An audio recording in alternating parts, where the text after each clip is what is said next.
Shabbat Shalom, amados irmãos. Shabbat Shalom.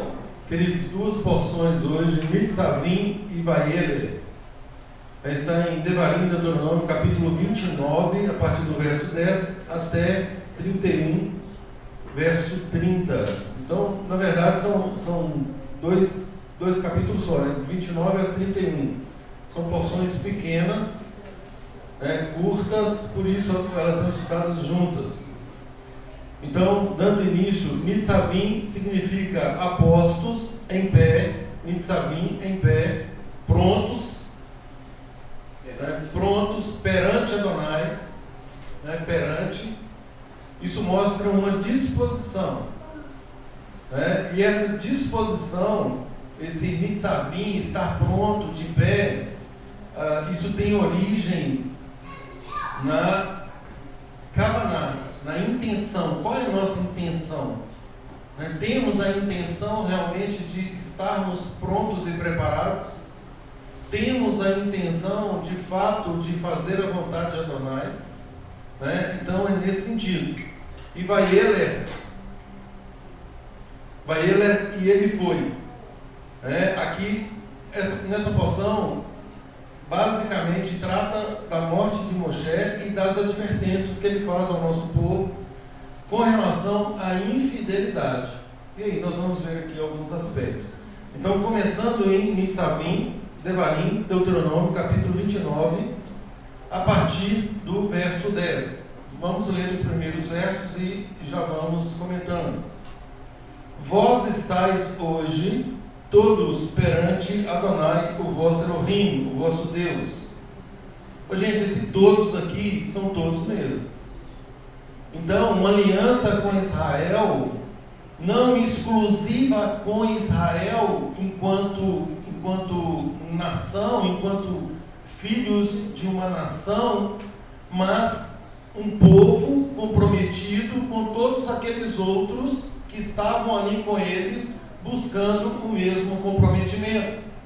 Isso, falei na porção passada, isso traduz bem a isonomia do Eterno, a não acepção de pessoas, ou seja, o Eterno não faz acepção de pessoas, ou seja, ele não distingue uma pessoa de uma nação para outra, no sentido de que aquela outra queira integrar o pacto e fazer a vontade dele. É óbvio que aqueles que não querem tornam-se inimigos do Eterno, por consequência, inimigos também de Israel. Por quê? Porque o Eterno fez esse compromisso. Aqui nós estamos já falando de uma Brit Hadashah, de um novo concerto. Li na semana passada, além do que foi feito em Horeb, o Eterno estava aqui ratificando o pacto. E o tempo todo dessa ratificação, diga-se confirmação, é exatamente para chamar a atenção do povo no sentido de se voltar para as instruções de Adonai. Moisés, extremamente preocupado, um líder totalmente dependente de Adonai, de Deus, mas muito preocupado com o futuro do nosso povo. E aí, as tristes palavras dele, na Parashá Vayeler. Então, isso tem que nos chamar a atenção de algum modo, a seriedade de servir a Deus. Nós não servimos a Deus de qualquer maneira. Então, esse Nitzavim, estar de pé, prontos, perante, requer uma kavaná, uma intenção, uma disposição. E é sobre isso que Yeshua fala lá na frente, quando ele fala assim: qual dentre vós, pretendendo construir uma torre, ele manda calcular o preço, porque existe uma contrapartida. Nós falamos muito disso aqui no nosso encontro semanal. O conceito de emuná que é totalmente distorcido, Então, o binômio que compõe o conceito de emuná, que é mal traduzido no mundo ocidental como fé, é confiança e fidelidade. Nós confiamos no Eterno, na palavra do Eterno, e lhe somos fiéis. É uma disposição. Nós temos uma disposição no coração de compreender, de aceitar que tudo que o Eterno está dizendo na sua palavra é é, de fato, a vontade dele manifestada para a nossa vida. E nisso nós confiamos. E qual que é a contrapartida que devemos apresentar? Sermos fiéis. Então, isso é fidelidade. Fidelidade. Nós não questionamos as ordens do Eterno, nós as obedecemos. E ponto. Ou e pronto, né? Então, queridos, vós estáis hoje todos perante Adonai vosso Deus, os líderes das vossas tribos, os anciãos e os vossos oficiais, todos os homens de Israel, os meninos, ou seja, as crianças, as mulheres, olha aí, e o estrangeiro que está no meio do vosso arraial. Se tem um estrangeiro no nosso meio, é porque algo está chamando a atenção do estrangeiro. Ele está se achegando. E se ele tem essa disposição de se achegar, né, ele pode vir a integrar esse pacto. Tal qual Paulo fala lá em Romanos 11, no sentido de que todos os que queiram, ou seja, que têm essa kavaná, essa intenção, né, sejam enxertados. Então farão parte do pacto agora por enxerto. Não significa que serão dois pactos. Eles são enxertados. Quem é enxertado em algo passa a integrar aquele algo onde ele foi enxertado. Ou seja, um só povo, um só Deus, um só pastor, né? E tendo esse pastor aí, Yeshua, como único também mediador. Então, o estrangeiro que está no meio do vosso arraial, olha para você ver, até o trabalhador, desde o rachador de lenha até o vosso tirador de água. Para quê? Olha dizendo aí no verso 12: para que entres na aliança de Adonai teu Deus e no juramento que hoje Adonai teu Deus faz contigo, para que hoje, ou seja, naquele momento, fosse restabelecido a nação, aquele povo ali como povo de Adonai, e para que Adonai lhe fosse Deus, para que eles reconhecessem em Adonai o único Elohim, o único Deus. Ou seja, o nosso povo passou por uma nação absolutamente pagã, cheia de deuses, cheia de adoração a deuses pagãos.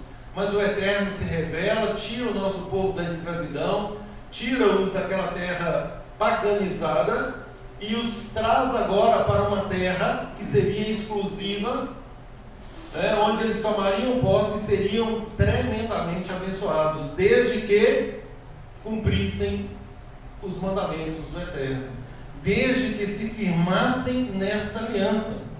Então é exatamente isso. Declarou o que quer, integra o povo. Agora eu tenho uma nova identidade. Eu sou israelita e eu tenho o Deus de Israel como meu único e absoluto Deus. E hoje nós sabemos que isso é feito mediante um enxerto de acordo com o Messias Yeshua. E aí eu abro um parênteses aqui antes de prosseguir. Falava hoje no café, repeti com o irmão aqui, o perigo dos dias atuais que estamos vivendo. Nós estamos no processo de restauração, olhando para Israel, sobretudo para os nossos irmãos. Nós temos ali um segmento zeloso, todavia legalista, um segmento ortodoxo, de ortodoxia, ultra-ortodoxia. A palavra ortodoxia em si, ela traduz uma coisa que é muito justa, muito correta, mas esse movimento, eles não aceitam que Yeshua seja o Messias. É óbvio que Messias, Mashiach, ungido de Adonai, é assunto judaico, ou seja, foi prometido ao nosso povo. Então tem aqueles que o receberam Yeshua como Messias, e tem aqueles que o rejeitaram. Então a ortodoxia hoje, é traduzida dessa forma: aqueles que sabem que tem que vir o Mashiach, mas não reconhecem que esse Mashiach já veio na pessoa de Yeshua. Então eles continuam aguardando o Messias.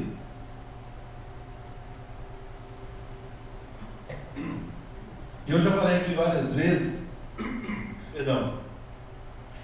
que tudo que os ortodoxos falam sobre o Messias, toda a literatura que está lá no Talmud, todos os tratados que vocês imaginarem, as características que eles enumeram para o Messias, que eles estão aguardando, são todas fidedignas em relação a Yeshua. É um contrassenso. Mas esse contrassenso é muito bem entendido, né, naquela parte que fala que o pior cego é aquele que não quer ver, né? Aquele que endurece o seu coração, ele se torna cego. E o Eterno muitas vezes entrega a pessoa a essa cegueira e deixa ela envolvida com essa cegueira. E isso foi o que aconteceu com o nosso povo. Eles estão até hoje cegos, e essa cegueira proporcionou então agora um enxerto dos povos das outras nações em Israel, né? A única forma de causar ciúme a eles é obviamente no processo de techuvá, de retorno, guardando, obedecendo a Torá, não mais como exposto aqui no Monte Horebe, ou aqui já às portas da terra prometida, mas de acordo com o que foi revelado pelo Messias, né? O Messias tem o segredo sagrado de Adonai. No Messias está contida a sabedoria de Adonai.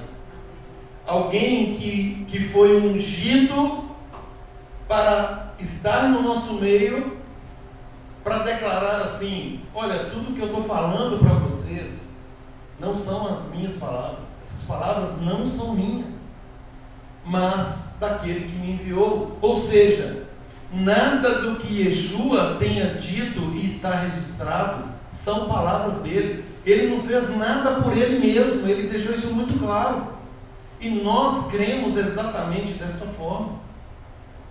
Ou seja, todos os mandamentos pelos quais Yeshua tocou, respeita perfeitamente a declaração que ele faz em Mateus 5,17, no sentido de que ele não veio abolir ou tirar absolutamente nada da Torá.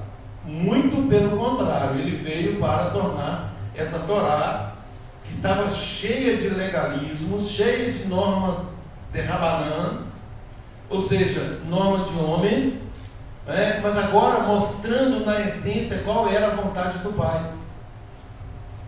Então isso é o que ele faz, e é nesta ótica. Então nós temos no extremo os nossos irmãos legalistas, e nós temos no outro extremo, aqui no Ocidente sobretudo, mundo afora, mas bem acentuado aqui no mundo ocidental, o romanismo, que deu origem ao cristianismo e que por sua vez apregou uma doutrina desconectadas com a base. É como se nós falássemos assim: você quer morar no segundo andar ou no terceiro andar, quarto andar de um prédio? Claro, quero, sim, quero. Só que esse prédio não tem fundação, sua casa vai ficar flutuando. Isso não é possível. Isso não é possível. Então o que o cristianismo fez, o romanismo fez, é exatamente isso. Trouxe uma doutrina sem base. Então ela fica flutuando. Não tem ali uma integração, exatamente porque desconectaram da origem. Desconectaram de Israel. E aí, como que fica esse primeiro verso que lemos, onde o Eterno deixa claro: os líderes, todos os homens, as crianças, as mulheres, o estrangeiro, o trabalhador que estivesse no meio, todos os que quisessem fazer parte desse pacto teriam lugar, desde que, obviamente, aceitassem esse pacto. E esse pacto é um pacto por adesão, já falamos disso várias vezes, né? Nós não discutimos, o pacto está aqui, as normas estão aqui. Eu aceito ou eu não aceito, simples assim. É a vontade de Adonai.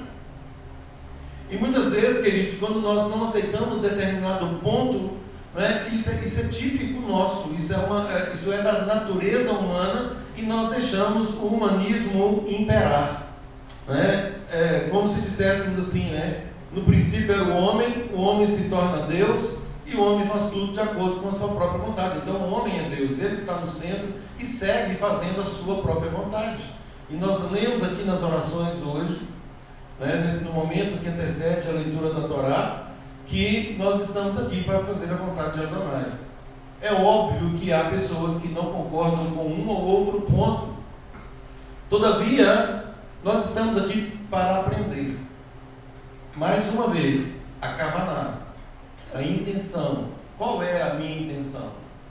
Eu quero servir a Deus. Esses irmãos são sinceros em servir a Deus. Né? Eu quero estar no meio. Né? Embora não concorde com um ou outro ponto. Gente, esse é o princípio que está lá em Atos 15. Atos 15 é exatamente porque tem coisas que são difíceis de serem digeridas a curto prazo, sobretudo por alguém que passou, né, que está em uma cultura romanizada de mais de 2000 anos, né? Por isso, Tiago sabiamente falou assim: olha, nós não vamos impor outros ônus a essas pessoas que estão se chegando, senão que se abstenham disso. Está lá em Atos 15. Então são condições mínimas. E aí explica por quê. Por quê? Porque todo Shabat, a Torá está sendo ensinada. E é obviamente aqueles que vão estudando, aprendendo, vão praticando, desde que estejam com a kavaná, com a intenção correta. Então isso é um princípio muito simples, né? É um princípio muito simples. Então nós temos de um lado, voltando, nós temos de um lado o legalismo, nós temos de outro lado um liberalismo que beira a libertinagem, onde tudo pode, onde não existe contrapartida, que podemos fazer aquilo que nós quisermos, porque alguém efetivamente já fez algo por nós. Gente, é óbvio que Yeshua foi ungido por Adonai para nos justificar. Entretanto, lá em Romanos 2,13, falam que são os cumpridores da Torá é que serão justificados. E aí? Como assim? Cumpridores da Torá justificados? Ué, mas espera aí, no mundo ocidental não tem ninguém cumprindo Torá. Bom, então, aí agora precisa da restauração. E nesse processo de restauração surge um movimento intermediário, que é o que nós denominamos hoje por judaísmo messiânico. Então, de um lado o legalismo, de outro lado o liberalismo, ou até mesmo libertinagem, e agora nós temos um movimento tido por restaurador no centro, buscando retornar às origens, diga-se, não as origens do Sinai, mas as origens complicações do recebimento da Torá, a desobediência, a independência e desobediência, cativeiros, passaram por 2 cativeiros, agora estamos no 3º cativeiro, que é o mais longo de todos, que é o romano, não é?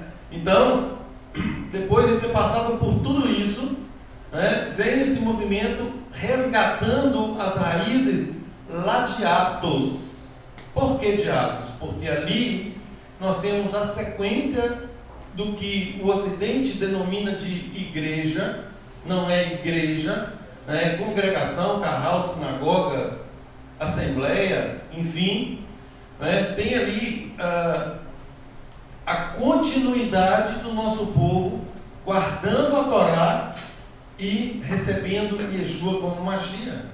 Então, esses que guardam a Torá atendem perfeitamente o comando de Romanos 2,13. né, os cumpridores da Torá serão justificados.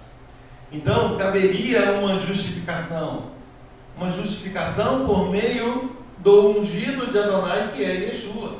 Então, Yeshua nos justificou todos aqueles do movimento judaico que entenderam que Yeshua de fato era ungido de Deus, né? Então, aqueles foram justificados, eram zelosos. Aí surge Nicodemos e Yeshua fala assim: olha, você tem que nascer de novo.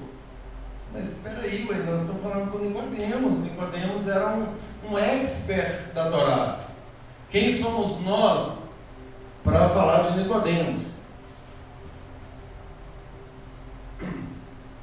Mas Yeshua fala com ele: olha, importa nascer de novo. Ou seja, terá que ser novamente gerado. E aí ele faz aquela famosa pergunta, né? Como pode um homem velho nascer segunda vez? Voltará ele ao ventre materno? Enfim, é óbvio que ele está falando de um nascimento ali espiritual. Não mais de acordo com a letra da lei, mas de acordo com a essência dela, que é o que efetivamente importa. O que importa não é a letra, o que importa é a essência, são princípios. Quando Yeshua fala não adulterarás, né, qual que é o princípio que está por trás? Fidelidade, lealdade. Né? Então, uma pessoa que é fiel e leal, ela nunca vai trair a outra. Então, esse é o princípio. E aí Yeshua fala assim: olha, vocês estão pensando que é o ato exterior? Não, se você olhar para uma mulher com a intenção impura, você já está adulterando. Ou seja, olha o princípio de lealdade, ele brota dentro de nós, né? Isso surge em nós, vem por meio de um olhar, que forma um pensamento, que forma uma intenção, que o Eterno nos livre, pode sim concretizar num desvio de conduta a desejar essa mulher, e obviamente isso seria caracterizado adultério. Bom, mas o que fazer com essas pessoas? Né? Olha, nós já vimos, presenciamos, eu, Maria Lúcia, Joelma, e com certeza, já presenciou inúmeras vezes confissões de irmãos que falaram assim, declararam em público: me perdoem, estou pedindo perdão para a congregação, porque hoje eu olhei para uma mulher com intenção impura. Ele estava ali confessando um adultério nos moldes de Yeshua. Uma pessoa dessa, ela tem internalizada a essência da Torá nela. Ninguém duvida disso, né? Porque a coisa mais rara do mundo é nós ouvirmos esse tipo de confissão, mas várias pessoas já fizeram isso, várias, né? E tem aqui testemunhas de terem ouvido esses testemunhos. Então isso essa é a essência da Torá, né? Onde uma pessoa reconhece realmente a que veio Yeshua. A despeito de tudo que Moisés está fazendo aqui, ele está nos apresentando a Torá como sendo a vontade de Adonai, mas Yeshua vem e fala assim: olha, é muito mais do que isso. Vocês estão achando isso aqui pesado? É muito mais do que isso. Não fosse assim, ele não mandaria calcular o preço. Não fosse assim, ele não falaria em renúncia. Não fosse assim, ele cita pai, mãe, irmão, irmã, filho. Quem tem coragem de abandonar um filho? Não, mas isso é pesado demais, hein? Misericórdia, você já pregou isso? Não, a palavra diz isso. Ah, não, mas isso é Brit Hadashah. Onde que está isso na Torá? Bom, lá na Torá fala de filho rebelde, o que deveria ser feito com o filho rebelde, e uma vez feito aquilo com o filho rebelde, não haveria outros filhos rebeldes, né? Porque seria um exemplo, né? E muito mais do que isso, o mandamento da Torá é para inculcar na cabeça dos filhos os mandamentos, a reverência, o temor a Adonai. E é disso que se trata a vinda de Yeshua. Ele veio instalar ou instaurar o reino, nos mostrando normas claras da essência da santidade do Pai. E aí ele fala o tempo inteiro, né? Aliás, o próprio Adonai diz: sede santos, porque eu, o teu Elohim, o teu Deus, sou santo. Ô, gente, santo é santo. Santo não admite pecado. Santo não admite discussão acerca dos preceitos dele. Adonai é santo. Ou nós olhamos para isso na integralidade da essência de Adonai, ou nós vamos colocar o humanismo no meio, com toda certeza. Todos nós queremos, nos auto-justificar. Todos nós queremos isso. Eu busquei por muitos anos uma justificação para os meus erros. Muitos anos. Tem assuntos que eu estudo aí há mais de 3 décadas, buscando uma justificação para mim mesmo. Mas não adianta, porque isso não me traz paz, isso não me liberta, isso não traduz a vontade de Adonai. Então, por mais que eu me esforce, eu não vou conseguir me apresentar diante de Deus com qualquer coisa que me tire a paz. Então, queridos, aqui nós temos a apresentação da Torá, que Shaul, Paulo, fala que é santa, justa e boa. Santa, justa e boa. Então, agora, o que fez o nosso povo, esse povo do qual hoje somos parte integrantes, com esses preceitos? Sigamos então na leitura.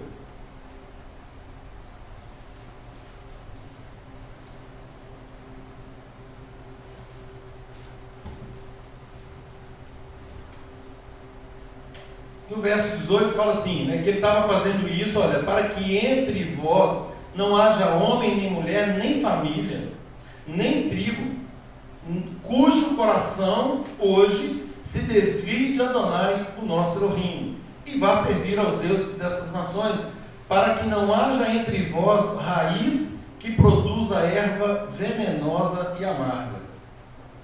Gente, isso é um princípio. Qualquer desvio da Torá gera raiz de amargura. Qualquer desvio da Torá gera raiz de amargura.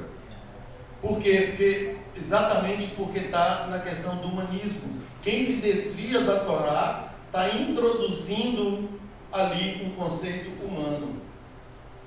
Quando fala que o pecado é a transgressão da Torá, nós temos pecado deliberado, a pessoa opta por pecar e peca sem nenhum pudor. Mas nós temos pecados que são cometidos auto-justificados por aquele que está cometendo. Então é aí que mora o perigo. E isso vai gerar depois raiz de amargura. Por quê? Porque há uma secção, há uma separação, e a pessoa já não tem a paz necessária para prosseguir num caminho que é um caminho de santidade. E aí para nós, o Eterno disse que Ele é santo e tal, e aí nós sabemos que sem santificação ninguém verá a Adonai. Então nós estamos, a congregação, a sinagoga, ela é para isso, para promover esse caminho de santificação. Diga-se de apresentação da essência da Torá e de cumprimento dessa essência. Olha o verso 19, que mesmo ouvindo, e aliás, com relação à raiz de amargura, a Haftará, a referência na Brit Hadashah, está lá em Hebreus 12:15. Não vou lá agora, depois vocês leiam. No verso 19 diz: ninguém que ouvindo as palavras desta maldição, olha aí, maldição por quê? Porque traduz a vontade do homem, não a vontade de Adonai. A vontade de Adonai está clara, mas a vontade do homem é outra. Então, ok. Agora, quando você fizer isso, olha aí, verso 19: ninguém que ouvindo as palavras dessa maldição se abençoe no seu íntimo, dizendo: terei paz, ainda que ande na perversidade do meu coração, para acrescentar a sede à bebedice. O Senhor não lhe quererá perdoar, antes fumegará a ira de Adonai e o seu zelo sobre tal pessoa, e toda maldição escrita nesse livro jazerá sobre ele, e Adonai lhe apagará o nome debaixo do céu. Esses são os inimigos da Torá, esses são os inimigos da vontade de Adonai, muito bem elucidadas pelo Mashiach Yeshua. E hoje foi falado aqui o seguinte: nós sabemos, que estamos prestes a entrar no reino de Yeshua, no reino milenar, que será um reino regido com peninhas que vão abanar o nosso ego. É isso que está escrito, gente? Não. Com o quê? O que é um cetro de ferro? Inflexibilidade. Essa é a palavra. Inflexibilidade. Ah, mas espera aí. Eu não quero um Messias inflexível. Não quero. Isso é muita maldade. Afinal de contas, nós merecemos ser felizes. Oi? É amor. É o amor. Eu não quero esse Messias, cetro de ferro.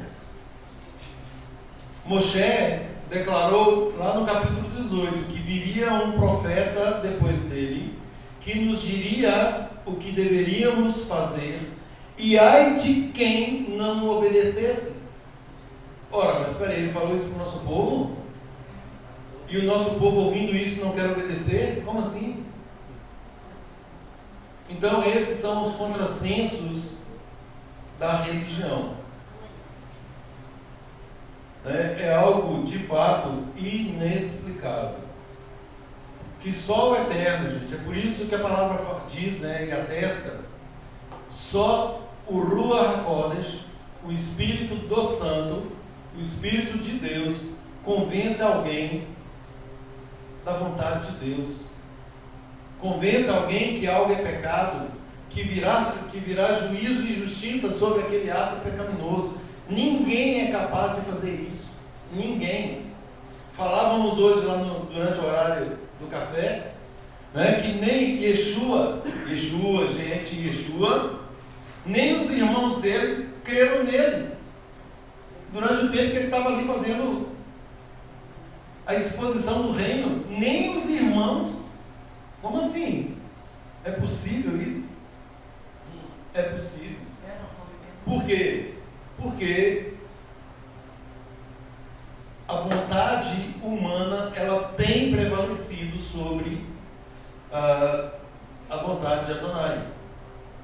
E aí, obviamente, nós sabemos, só para complementar a informação, nós sabemos que mais à frente é óbvio, que todos os irmãos aceitaram o testemunho, e foram servos fiéis enquanto permaneceram nesta terra. Agora, quando nós lemos assim, no verso 20, Adonai não lhe quererá perdoar. Que isso, gente? Adonai é misericordioso, é amor. Como assim ele vai querer me perdoar? Eu estava ouvindo uma declaração essa semana de alguém que falou assim: eu não faço isso ou aquilo e tal, porque eu sou de um determinado movimento religioso. Eu sei que se eu fizer, o Eterno vai me perdoar. Ela não usou essa palavra, o Eterno. Deus vai me perdoar. Mas como assim vai perdoar? Eu posso até fazer, Deus vai me perdoar. Ou seja, é colocado que qualquer tipo de conduta, por mais reiterada que seja, haverá perdão para ela. E não é isso o que a palavra diz. Lá em Hebreus diz que aquele que, conhecendo o estabelecimento do reino, sobretudo pelo testemunho e justificação de Yeshua, no mundo ocidental conhecido como Jesus, quem compreendeu isso e peca de forma deliberada, já não há mais o que fazer. Não precisa fazer mais nada. Não tem salvação. Mas como assim? Não tem salvação? E aí fala que para essa pessoa só a expectativa do juízo. É aguardar o juízo e ponto final. Isso está registrado, mas isso é muito duro. Vamos vamos ver aqui se a gente consegue minimizar isso. É possível? Então, queridos, aquilo que eu sempre digo, né? A vontade do Eterno é manifesta. E nós precisamos escolher a quem servimos, ou a quem servirmos. É uma questão de escolha. Não é? A mesma coisa, por exemplo, né? Yeshua vem e nós sabemos, ele disse que ninguém vai a ele se o Pai não enviar. E aquele a quem o Pai não enviar, de modo algum ele lançará fora. Então, qual que é o princípio disso? O princípio é necessário ir a Yeshua? Sim ou não? Sim. Óbvio que sim. Ora, mas espera aí. Então tá, tem que ir a Yeshua, sem ele nada podemos fazer, ele é o caminho, a verdade e a vida, ele nos conduz ao Pai. Mas nós sabemos que muitas pessoas que nós amamos profundamente, pai, mãe, irmão, parentes aí chegados, amigos, não aceitaram e não aceitam isso, essa condição de Deus. E aí o que nós fazemos? Eu não creio num Deus assim, né? Um Deus que só porque essas pessoas boas, fizeram muitas boas ações, pessoas que têm um comportamento exemplar na sociedade, que ajudam o próximo, doam bens e riquezas para os pobres. Eu não acredito que num Deus que vai fazer com que essas pessoas se percam só porque não aceitaram Yeshua ou Jesus como o justificador. E aí? Então, queridos, nós somos, eu falo isso todos os dias, nós somos experts em buscar soluções para as nossas mazelas. E aliás, não são mazelas. Só tem uma coisa que precisa ser tratada. Só uma.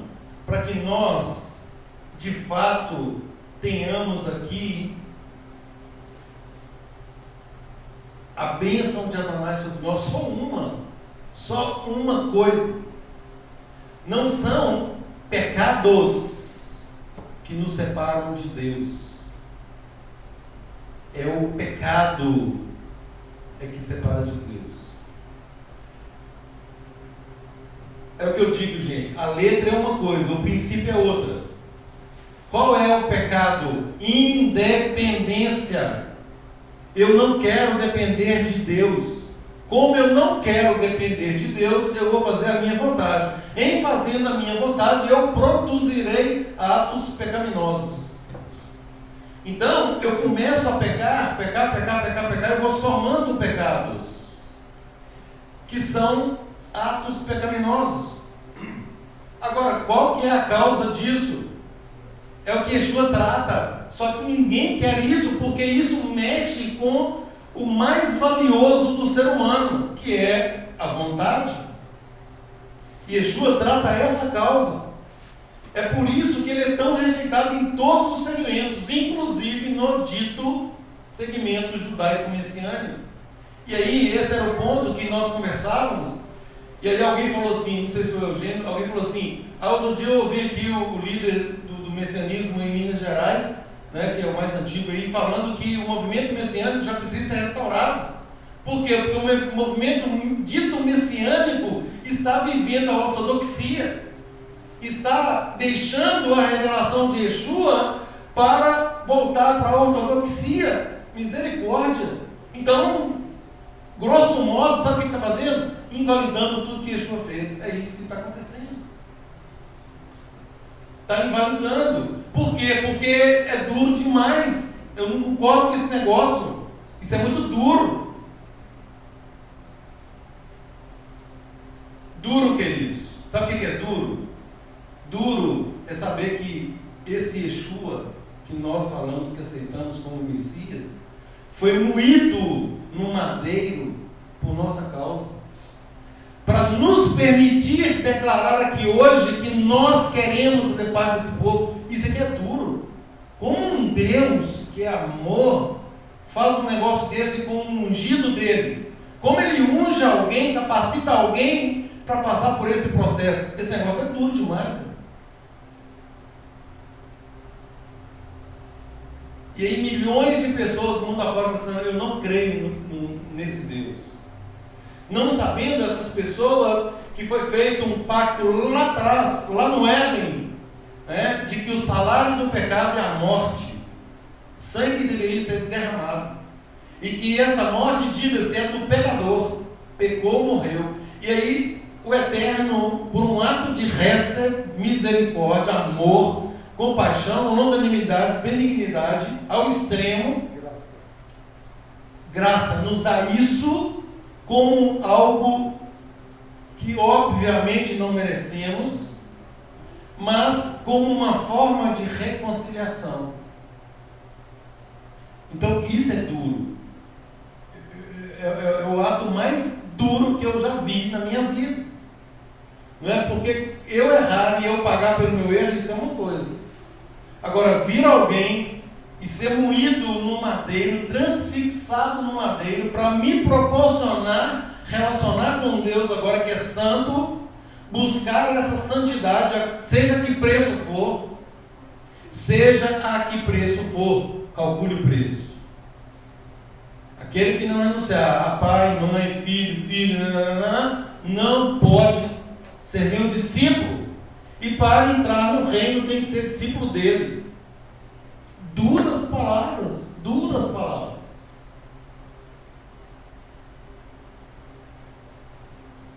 Só que isso é mitigado, isso é suavizado, isso é flexibilizado no mundo inteiro, né? Não é bem assim, né? O julgamento é do Eterno e tal. Gente, o tanto de gente que vai se perder por causa desse negócio não é brincadeira. Por quê? Porque não sabem interpretar princípios claros na palavra. Princípios, gente, existem regras e obviamente existem exceções. Exceções não são feitas para serem invocadas sob qualquer pretexto. Nós vivemos pelas regras. Então a regra é a obediência à Torá. Essa é a regra. Tem uma ou outra exceção? Sim, tem exceção. Mas então vamos ser justos e fazer tudo à luz dessa exceção conforme a Torá, porque pegar uma exceção da Torá para uma situação absolutamente anti-Torá é injusto. É injusto. Aí uma pessoa quer se beneficiar de uma exceção da Torá, tendo vivido absolutamente alheio à Torá.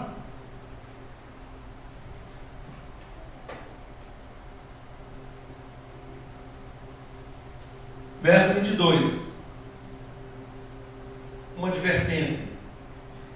Vocês dirão à próxima geração, os vossos filhos, que se levantarem depois de vocês, e o estrangeiro que virá de terras longínquas, aquele que se achega para servir a esse Elohim que nós estamos pregando aqui, e que vendo tudo isso, pragas e doenças com que o Eterno afligiu a terra,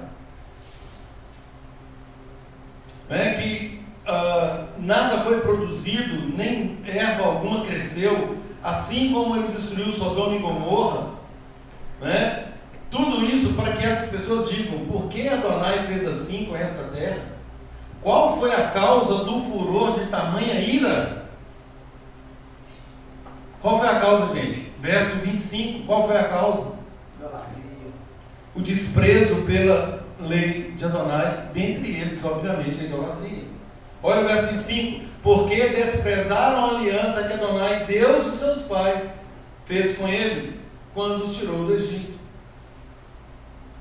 Então, 27, pelo que a ira de Adonai se acendeu contra essa terra, trazendo sobre ela toda a maldição que está escrita neste livro. Estudamos semana passada as maldições. E como eu disse, ninguém gosta de estudar maldições. Não, é bênção, vamos estudar as bênçãos.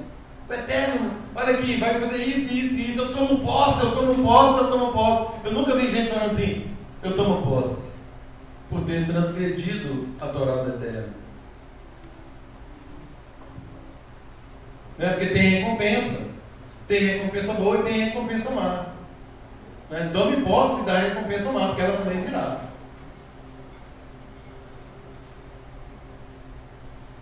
E aí, queridos, o verso 29 trata com o nosso caráter. Diz assim: as coisas encobertas pertencem a Adonai, mas as reveladas nos pertencem, a nós e aos nossos filhos para sempre. Para quê? Qual que é a finalidade de ter sido revelado? Para podermos guardar todas as palavras desta Torá. É o que Yeshua fez. Yeshua nos revela essa vontade para que nós as cumpramos à risca. Capítulo 30. Quando, pois, todas essas coisas vierem sobre ti, bênção e maldição, que pus diante de ti, e te recordares delas em todas as nações, para onde eu te lançar, ou melhor, para onde eu te lançar o Senhor teu Deus, e tornares a Ele, o teu Elohim, tu e teus filhos, de todo o teu coração, de toda a tua alma, e deres ouvidos chamar, segundo tudo que hoje te ordeno. Então, não é tudo que amanhã será interpretado, não é tudo que amanhã será revisto, não, tudo que hoje te ordeno. Então, Adonai teu Deus mudará a tua sorte. Ele se compadecerá de ti e te ajuntará de novo de todos os povos entre os quais havia espalhado. Olha o verso 6. Se isso acontecer, o Senhor teu Deus circuncidará o teu coração e o coração da tua descendência, para amares Adonai teu Deus de todo o coração, de toda a alma, para que vivas. Adonai teu Deus porá todas essas maldições sobre os seus inimigos e sobre os teus aborrecedores que te perseguirem. De novo, pois darás ouvido à voz de Adonai, cumprirás alguns dos seus mandamentos, todos os seus mandamentos, que hoje te ordeno. E aí ele te dará abundância, tudo que você trabalhar com suas mãos, o fruto do ventre, o fruto dos animais da terra, tudo nos será benéfico, porquanto Adonai tornará a nós e nos exultará, para que isso seja bom para nós, assim como foi bom para os nossos pais. Olha o verso 10, uma condicionante logo no início da frase. Se deres ouvido à voz de Adonai teu Deus, guardando os seus mandamentos, os seus estatutos escritos neste livro, se te converteres, olha, se fizeres techuvar a Adonai teu Deus de todo o coração e de toda a alma, porque este mandamento que hoje te ordeno não é demasiado difícil, nem está longe de ti. Não está nos céus para dizeres: quem subirá por nós aos céus? Que não traga e não faça ouvir para que o cumpramos, nem está além do mar para dizermos: quem passará por nós além do mar para que não o traga e não o faça ouvir para que o cumpramos? Pois esta palavra está muito perto de ti, na tua boca e no teu coração, para cumprires. Isso está lá em Romanos 10, 8. Shaul repetindo a Torá em Romanos 10, 8. Gente, vocês estão achando que está longe? A palavra está na tua boca e no teu coração para cumprires. Não é para arrumar um jeito para não cumprir, não é para isso, é para cumprir.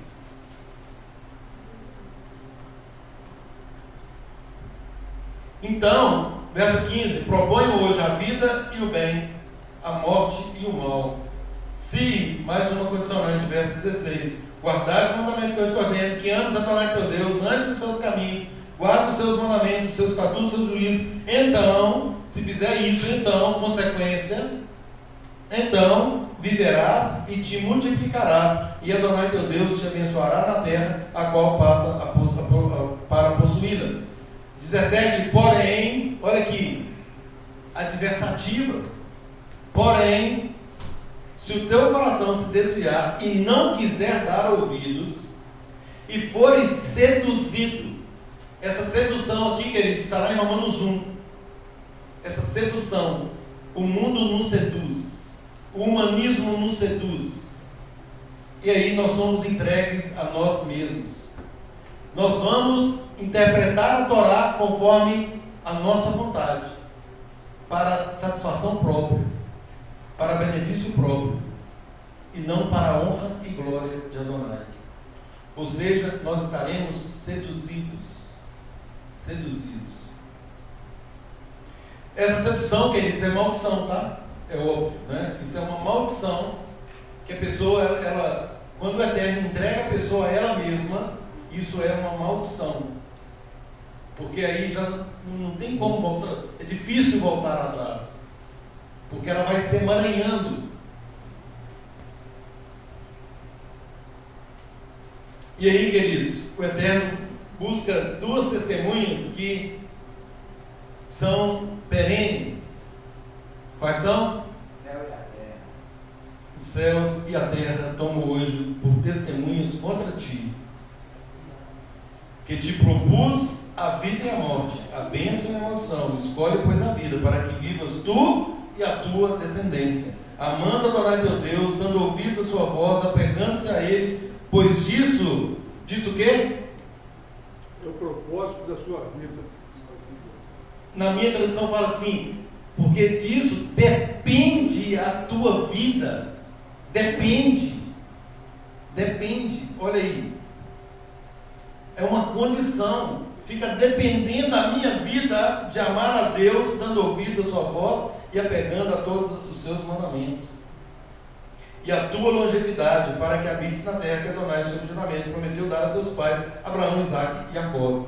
Aqui é uma ratificação, é uma confirmação. Olha, né, os nossos pais, Abraão, Isaque e Jacó, o Eterno fez um pacto com eles, prometeu que nos daria essas bênçãos. Está tudo aqui, confirmando, nós estamos juntos nesse pacto, vocês estão apostos, prontos, de pé, né, prontos para fazer a vontade de Adonai. Então, vocês vão receber todas essas bênçãos. Ele vai cumprir as promessas que ele fez lá atrás.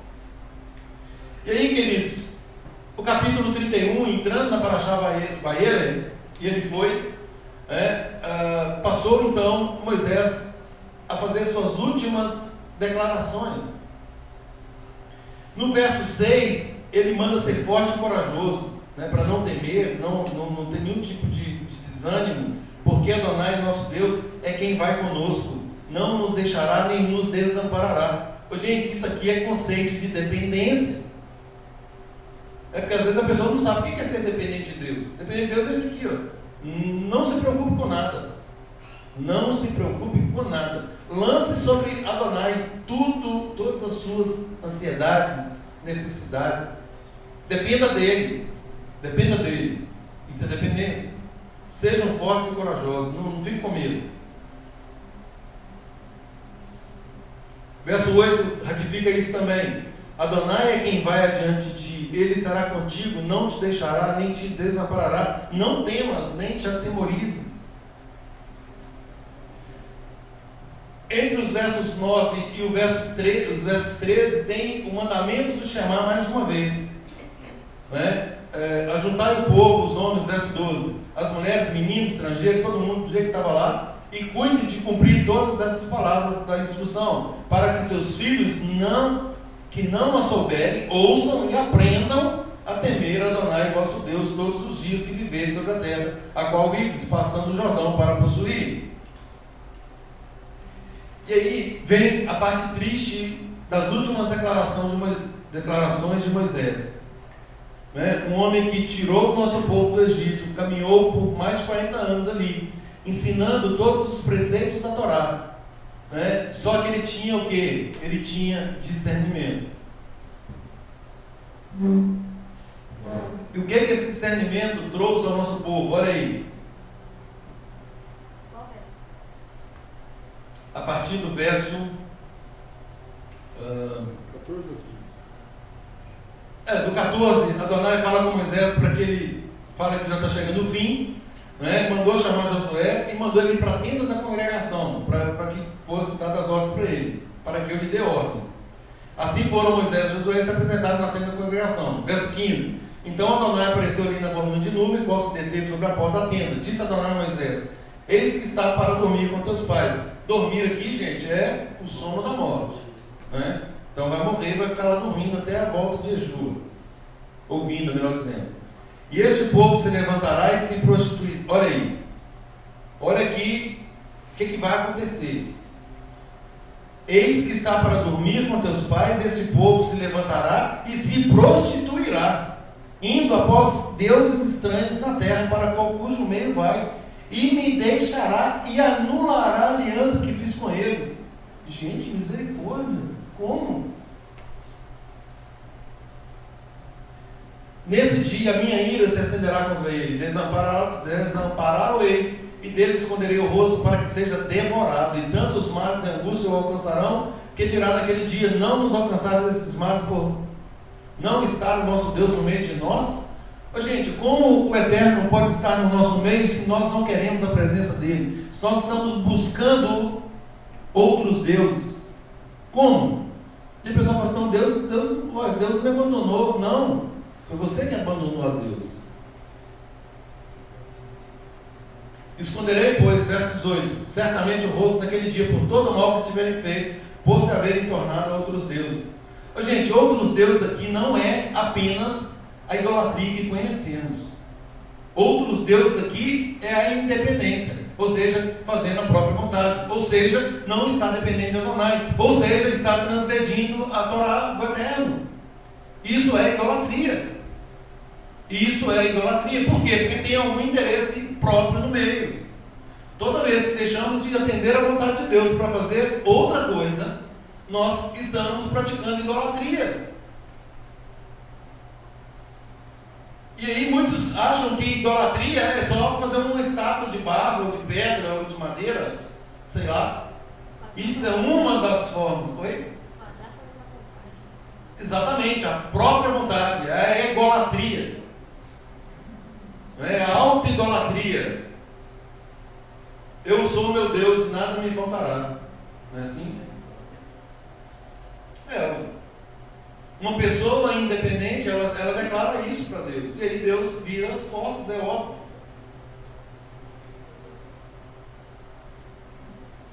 Verso 19.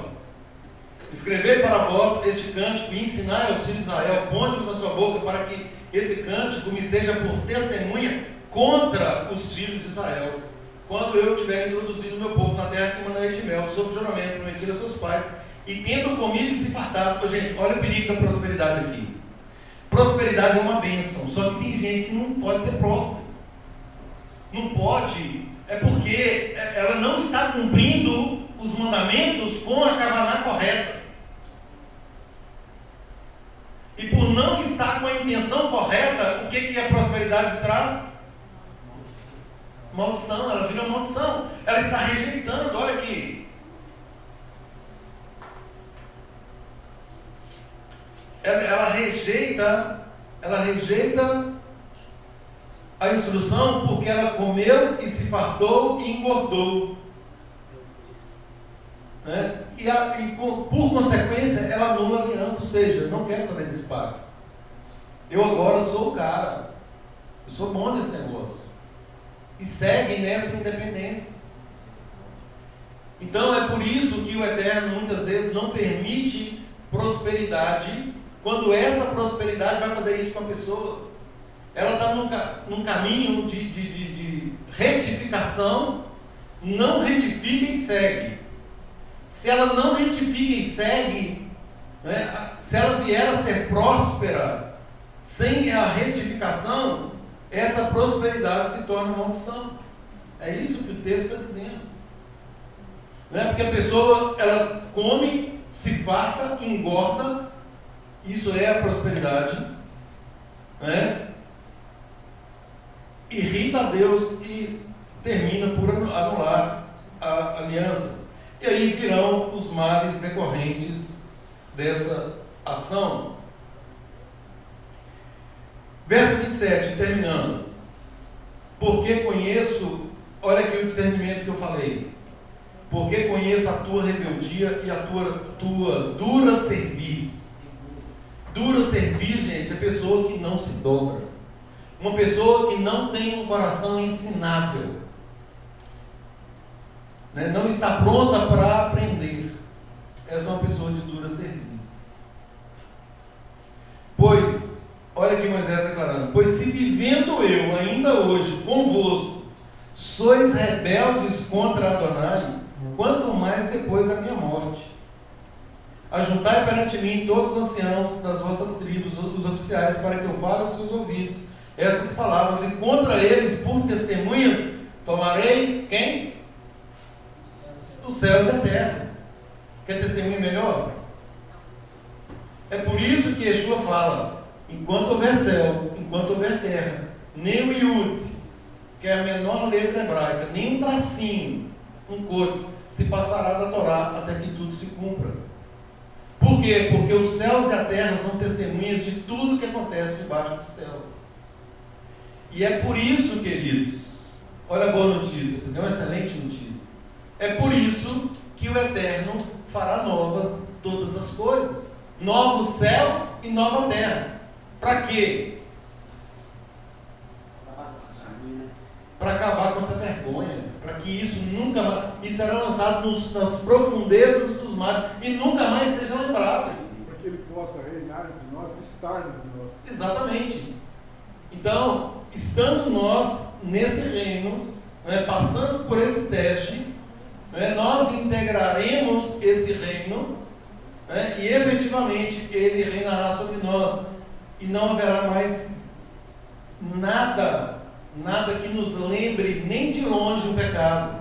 Por quê? Porque ele restaurará todas as coisas. Verso 29. Porque sei que depois da minha morte, por certo, olha aí, procedereis corruptamente e vos desviareis do caminho que tenho ordenado. Este mal vos alcançará nos últimos dias, porque fareis mal perante Adonai, provocando a ira com as obras das vossas mãos. Então, queridos, mais uma vez, né, nós provocamos males com as obras das nossas mãos, por absoluta idolatria, independência. E aí,